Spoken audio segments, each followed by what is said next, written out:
bahwa korupsi Indonesia selama pemerintahan Jokowi memang sangat-sangat marak. Mantan Presiden Jokowi juga sudah memberikan klarifikasi dan saya akan menantang.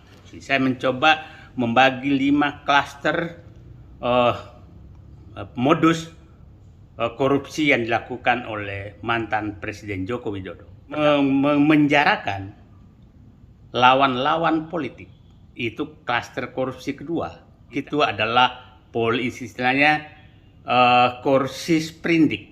Ini puncaknya terjadi adalah oligarki, adalah pemberian PSN di berbagai tempat dan fasilitas-fasilitas lain. Sangat jelas bahwa itu merugikan negara, merugikan rakyat. Siapa tahu sebenarnya lembaga OCCRP memiliki data lengkap terhadap korupsi atau korupsi yang dilakukan dan disembunyikan di luar negeri.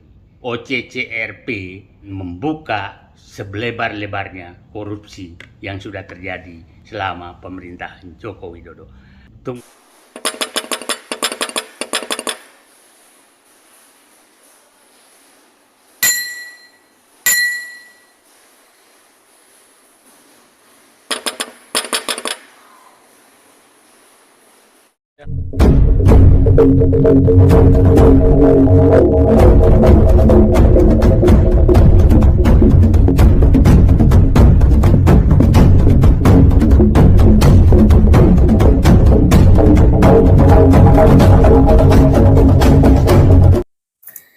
Bismillahirrahmanirrahim. Assalamualaikum warahmatullahi wabarakatuh. Teman-teman sekalian, dengan saya Edi Mulyadi dari Forum News Network FNN, Bang Edi Channel. Apa kabar? Sudah masuk tahun baru ya, bahkan sekarang menjelang tanggal 2.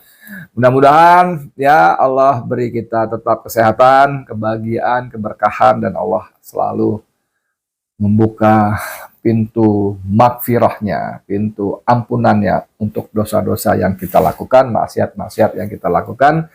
Jika kita bertobat, Allah akan bukakan pintu maaf seluas-luasnya buat kita.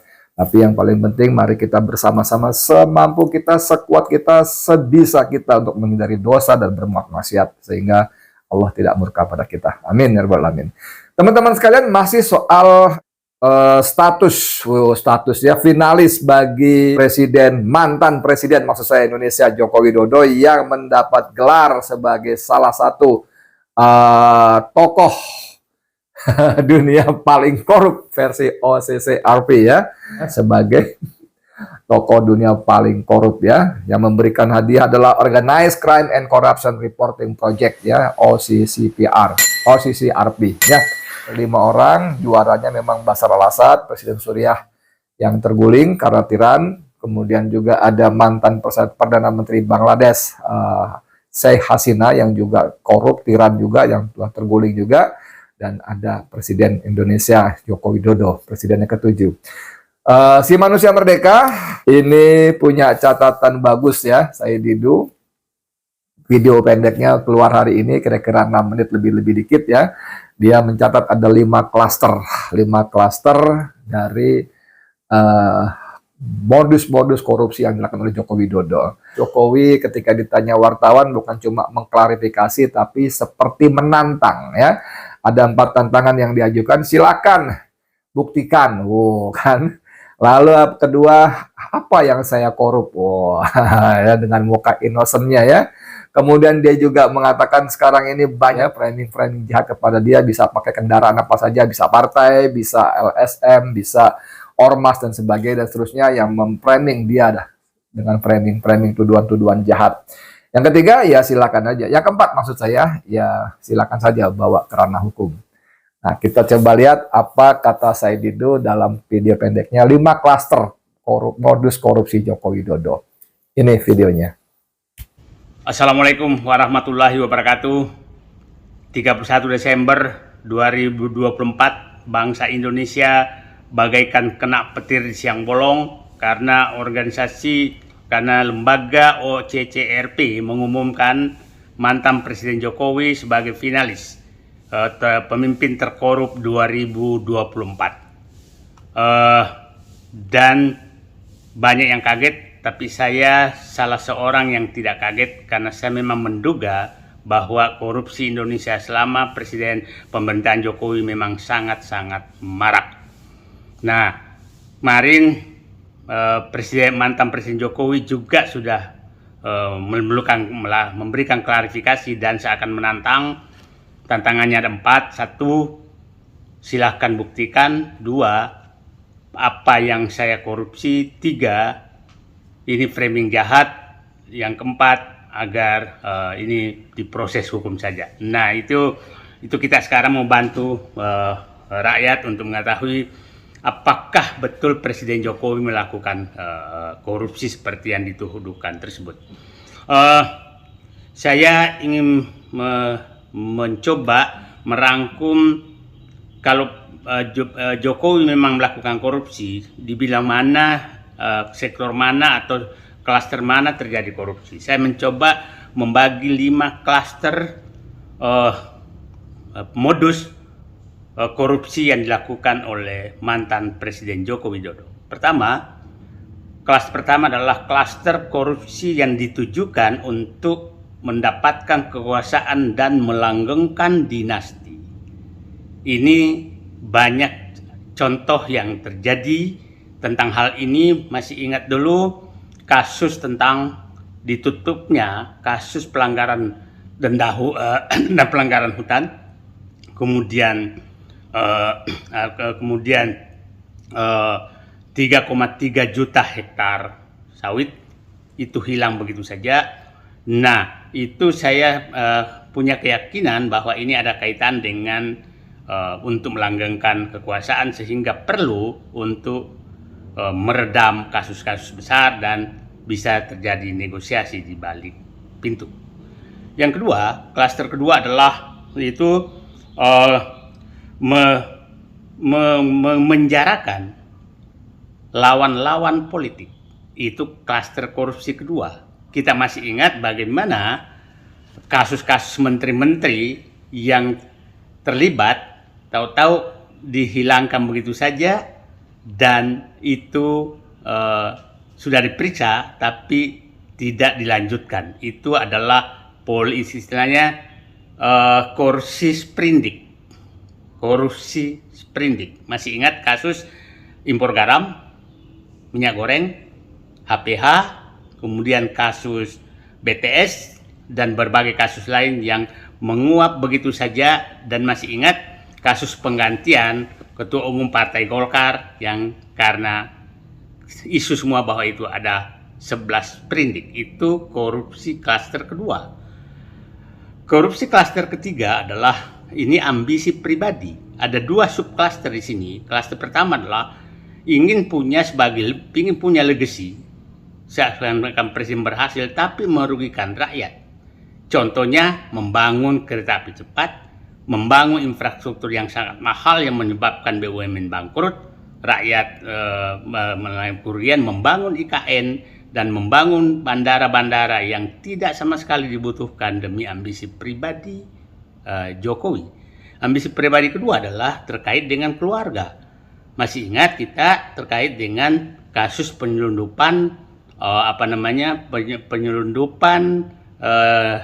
nikel yang disebutkan oleh almarhum Faisal Basri melibatkan Airlangga Hartarto dan Bobi Nasution. Kemudian kasus Blok Medan dengan berbagai kasus. Yang keempat adalah klaster penggunaan uang negara untuk menyogok rakyat. Utang BUMN, utang negara sangat naik karena betul-betul digunakan untuk membuat bansos pencitraan yang sangat banyak. Yang dilakukan itu dalam rangka menyogok rakyat. Itu klaster keempat. Klaster kelima yang terakhir adalah klaster korupsi dengan menyogok oligarki. Oligarki kita tahu bahwa ini betul-betul menjadi penyokong utama kekuasaan Jokowi dan dinasti Jokowi selama 10 tahun. Mereka lah yang mendapatkan fasilitas di berbagai tempat, di pertambangan, di perkebunan, di macam-macam. Nah, untuk melanggengkan kekuasaan Presiden Jokowi. Nah, ini puncaknya terjadi adalah oligarki adalah pemberian PSN di berbagai tempat dan fasilitas-fasilitas lain sangat jelas bahwa itu merugikan negara, merugikan rakyat. Anda bayangkan contoh kasus PIK 2, rakyat dipaksa dengan status status PSN dan Rempang juga demikian. Nah, yang terakhir yang paling saya was-was adalah bahwa siapa tahu sebenarnya lembaga OCCRP memberikan status mantan Presiden Joko Widodo selaku finalis pemimpin terkorup di dunia. Siapa tahu mereka memiliki data lengkap terhadap korupsi atau korupsi yang dilakukan dan disembunyikan di luar negeri. Ini yang paling was-was. Kalau itu terjadi, maka memang kita anggap bahwa siapa tahu 1 Januari 2025 OCCRP menyelamatkan negeri ini dengan membuka selebar-lebarnya korupsi yang sudah terjadi selama pemerintahan Joko Widodo. Tunggu edisi berikutnya. Terima kasih. Assalamualaikum warahmatullahi wabarakatuh. Bagaimana teman-teman sekalian? Ya, jadi memang Said Didu sebagai mantan birokrat, dia tahu lobang-lobang penjahat ya, pengusaha dan penguasa yang berkolaborasi kong kali kong untuk kepentingan mereka dengan mengabaikan bahkan merugikan rakyat dan bangsa Indonesia. Saya Didu tadi mengatakan bahwa ada 5 klaster. Klaster pertama adalah dia gunakan untuk melanggengkan kekuasaan ya, korupsi-korupsi para taipan pengusaha-pengusaha yang dia tidak tuntaskan untuk dinegosiasikan, dan negosiasi itu tentu ada take and give-nya, dan take and give-nya itu adalah logistik untuk melanggengkan kekuasaan bahkan membangun politik dinastinya. Yang kedua, Said Didu mengatakan bahwa ada juga modus korupsi lain, misalnya para politisi bahkan para menterinya dibiarkan melakukan kejahatan korupsi dan sebagainya untuk dijadikan bahan negosiasi juga ya. Ada sprindik dan sprindik itu kemudian dimainkan agar para politisi tadi bahkan menteri-menteri tadi memberikan dukungan penuh kepada ambisi kekuasaan Joko Widodo. Yang ketiga adalah ini menyangkut 2 sub cluster ya, menyangkut ambisi pribadi dengan karena Jokowi ingin punya legacy ya, warisan yang wah gitu mercusuar, maka dia gunakan dana APBN untuk proyek-proyek yang ngawur, ugal-ugalan ya, yang semua itu merugikan rakyat, misalnya kereta cepat, infrastruktur jalan tol yang merugikan dan membuat para BUMN karya diambang kebangkrutan. Untungnya tidak ada, kemudian utang-utang mereka meledak naik 3, 4, 5 kali lipat, dan mereka semua tinggal nunggu lonceng kematian karena beban keuangan yang sungguh-sungguh tidak imbang karena proses penugasan dari Joko Widodo untuk membangun berbagai proyek infrastruktur khususnya jalan tol yang membuat mereka rugi. Kemudian juga ada ambisi yang menyelamatkan keluarga ya, kasus-kasusnya misalnya ekspor gelap ilegal nikel yang sampai 5 juta ton. Anda bisa bayangkan yang menurut Faisal Basri almarhum itu melibatkan Airlangga Hartarto dan penantunya Bobi Nasution. Kemudian juga sudah terungkap dalam persidangan kasus korupsi Gubernur Maluku Utara, ada yang namanya Blok Medan dan seterusnya. Dan itu adalah bagian dari modus korupsi Joko Widodo yang ketiga. Yang keempat, ada modus korupsi lain menurut saya Didu, yaitu menggunakan dana APBN untuk menjongkok rakyat, terutama pada momen-momen tertentu, pilpres, pilkada, dan sebagainya. Dia menggunakan dana APBN dengan ugal-ugalan, menggelontorkan bansos ratusan triliun agar rakyat memilih anaknya, keluarganya, menantunya, atau orang-orang yang di backup dia untuk menjadi kepala daerah bahkan wakil presiden. Itu modus korupsi yang keempat. Yang kelima adalah Joko Widodo menyogok para oligarki taipan-taipan itu dengan berbagai proyek yang merugikan rakyat, yang tidak jelas kriterianya, tidak jelas manfaatnya, misalnya PSN dan sebagainya dan seterusnya ya. mereka dapat jatah istimewa di proyek-proyek perkebunan, pertambangan, ya, PSN itu juga nggak jelas peruntukannya. Maksud saya kriterianya manfaatnya buat rakyat. Dan itu tentu tidak ada yang gratis. Itu bagian dari korupsi, modus korupsi yang diungkap oleh Said Didu yang dilakukan oleh mantan Presiden Joko Widodo. Saya kira kalau kita kombinasikan penjelasan Said Didu tadi dengan pernyataan mantan penasehat KPK Abdullah Hehamahuwa selama 2 periode 2005 sampai 2013, maka ada benang merahnya ya. Kalau Abdullah Hehamahuwa kan mengatakan bahwa Jokowi hanya pura-pura saja miskin, sederhana, tapi sesungguhnya dia menjadi presiden Indonesia yang paling kaya raya dan jumlah hartanya bisa ribuan triliun. Dan saya kira ketemu benang merahnya, mungkin ribuan triliun uang Jokowi yang disimpan entah di mana itu bersumber dari antara lain penjelasan modus-modus korupsi Jokowi oleh Said Didu tadi.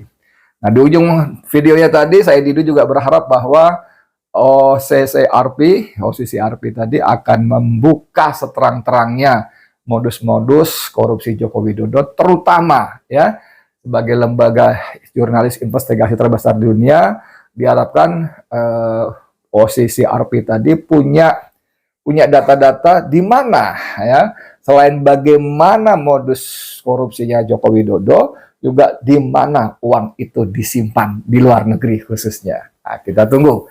Bahkan tadi saya Didu mengatakan kita tunggu babak berikutnya. Teman-teman sekalian, ini memang cerita-cerita yang mengerikan dan memuakkan sekaligus membuat kita marah. Dan lagi-lagi saya mengatakan bahwa kita berharap kepada Prabowo Subianto sebagai presiden, mau tidak mau, suka tidak suka ya, Prabowo harus bertindak karena dia presiden, mempunyai kelengkapan, mempunyai kewenangan yang diberikan oleh konstitusi kita ya. Bahkan kewajiban untuk mensejahterakan rakyat Indonesia, segenap tumpah darah Indonesia dengan cara menegakkan hukum, peraturan agar rakyat memperoleh keadilan dan kebenaran seperti yang selalu dia gelorakan, selalu dia gemakan ya. Saya rela mati demi kebenaran dan keadilan bagi rakyat Indonesia. Nah, sekarang buktikan, jangan omon-omon saja. Perintahkan aparat penegak hukum mulai mendalami data-data ini ya. Gampang kalau presiden mau didalami, ditelusuri, maka perintahkan aparat hukum untuk bertindak. Dan itu bisa dimulai dengan mencopot Kepala Polisi RI Sigit Listio Prabowo, mengganti komisioner KPK ya, pengurus KPK mulai ketuanya sampai para wakil ketuanya, dan juga Jaksa Agung. Kalau 3 ini tidak dibenahi, sulit berharap Indonesia akan bersih dari korupsi. Karena 3 institusi inilah yang menjadi bagian dari masalah korupsi yang sangat merusak di Indonesia. Gimana teman-teman? Setuju semua ya? Mudah-mudahan. Makasih banyak. Kita tetap mohon ampun pada Allah atas segala dosa kita, dan kita mohon Allah membantu kita menyelamatkan Indonesia. Nasrun minallah wa fathun qarib wa basyiril mu'minin. Pertolongan dari Allah dan kemenangan sudah sangat dekat. Sampaikan kabar gembira bagi orang beriman. Makasih banyak. Saya Edi Mulyadi untuk FNN, untuk Indonesia lebih baik. Assalamualaikum warahmatullahi wabarakatuh.